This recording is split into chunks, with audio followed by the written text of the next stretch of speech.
You get more by actually letting go. This is the Think Your Reality Podcast, episode 28. Hang on, here we go. Your destiny is by your design. Getting what you want in your professional life is gained by following a series of steps created by your mindset. Are you ready to start the journey? This is the Think Your Reality Podcast. Here's Mike Sims. Hello and welcome back. If you've been here before, my name is Mike Sims. This is the Think Your Reality Podcast, and I am grateful for the opportunity to spend some time with you. Thank you. I really do appreciate it. So you get more by letting go. We have to let go of things, certain situations and people that are not in alignment with our hopes and our dreams. The sooner we divest ourselves of non-mutually beneficial circumstances and people, the sooner we make room for those things and people that can push us and get us further to our best version of us. Keep this in mind. The people that want good things for you, too, are the ones we should align ourselves with, and quickly. Taking control of your life starts with taking control of yourself, your wants, your likes and dislikes, your inner conversations, questioning your own assumptions about you. Letting go of these things allows for something new to be received. You can't shake hands with a clenched fist. Certain things have to be abandoned immediately. The first one being a victim mentality.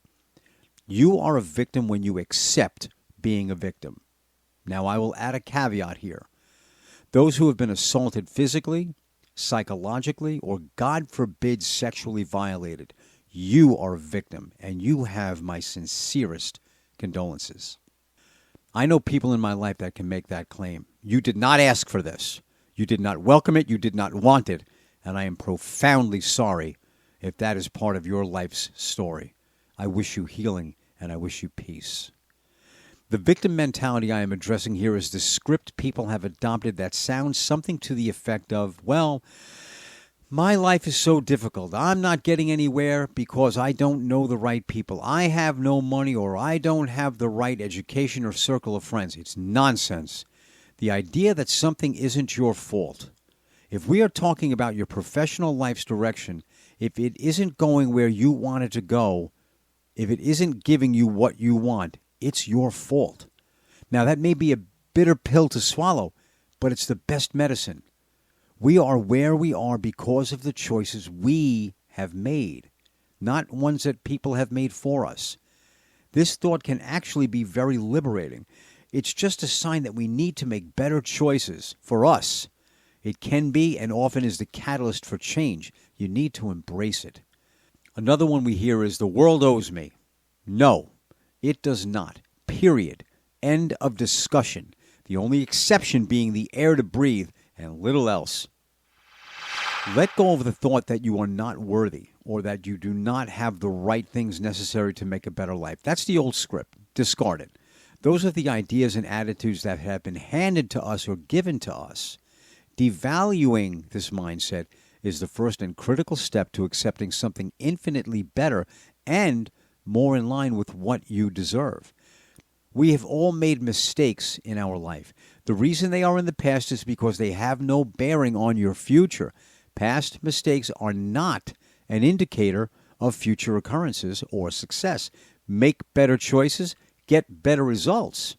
The 180-degree theory applied here is to completely abandon past mistakes with the promise to yourself that you will not make the same ones again. Dust yourself off and have another go of it. You have the power of choice. The choice to adopt the thought process of just keep moving forward. A failed attempt is still an expression of faith in myself. That's the only person's faith I need. I'd love my family to back my dreams and aspirations. I'd love my friends to get on board. It is, however, not critical that I gain that before I start the journey, nor do I need it during the process. Certainly I would welcome it. The world's most successful people were told they were wrong, untalented, and misguided. All to the proof that the critic was wrong. No longer can you remind yourself of past mishaps. Your eyes are in the front of your head for a reason. Look forward, not back. Letting go for fear of not having anything is a legitimate feeling. Sometimes it's better to have that which you don't necessarily want than have nothing at all. I get that. It's one we may have to come to accept, though, if we're going to get what we want and deserve. I say deserve because we often feel inadequate or maybe even greedy for asking. It wasn't put on this earth to be kept from you. I don't believe for a minute, and never will, that we were put here to be unhappy or miserable. That's not what we were designed for. One of the obstacles you may find yourself coming to terms with is that very feeling. We have all been programmed or led to believe at certain points in time in our lives by certain people that certain things that are simply not true. It's uncomfortable for people to let go of their beliefs or to feel they have been wrong all along, and maybe it's just better to stick with what they know. It's better to stick with what they know than to start all over again. The uncertainty can be the very thing that keeps our feet planted where they are. The conflict stems from knowing we would be happier doing something else. We may not know what it is, or we know what it is, we're just not sure we know how to go about getting there. Does this sound at all familiar? Stepping out into something new, a new way of thinking or doing things can be uncomfortable. But I want you to come to terms with a few things. Number one, it's necessary. It has to happen for you to get from where you are to where you should be. Number two, and this is very encouraging, successful people have done it before you and they've managed to live. And so will you. Number three, successful people will often tell you that the quote-unquote growing pains were infinitely worth the initial feeling of a fish out of water when they came to the realization that they had their life's dream, their life's desires, and their goals realized. And the fourth, change comes. Determine for yourself what change it is and when and how to use it to your advantage. No purpose, no progress. My name is Mike Sims. This is the Think Your Reality podcast. Yes, have an absolutely awesome day. You deserve nothing less.